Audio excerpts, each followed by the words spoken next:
वहाँ योगा कराया करते थे।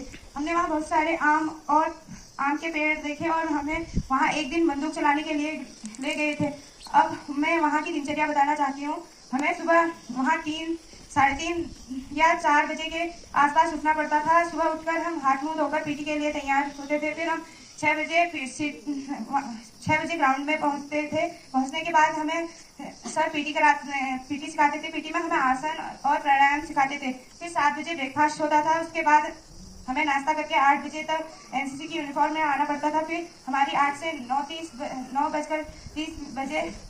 तक परेड 9:30 बजे तक परेड सिखाते थे, जिसमें बीच में 5 मिनट का ब्रेक होता था, जिसमें हमें रिफ्रेशमेंट मिलता था। फिर 9:30 से 12:30 तक क्लासें लगती थी। हमें वहाँ पढ़ाते थे और क्लास के बीच में 5 मिनट का ब्रेक होता था, जिसमें हमें रिफ्रेशमेंट मिलता था।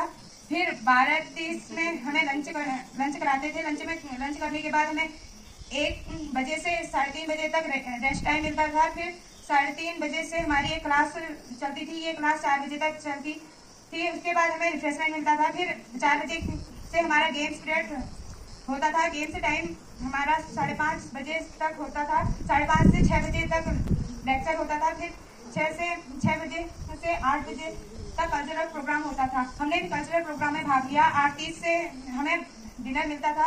फिर हम 10 बजे सोते थे। यही रोज की दिनचर्या थी। एक दिन हमें हल्द्वानी में आर्मी हेलीकॉप्टर दिखाने गए थे। 25 मई को वहाँ कल्चरल या फायरिंग में जो विजेता था उन्हें इनाम मिला। 26 मई को हमें आते समय रिफ्रेशमेंट मिला। धन्यवाद।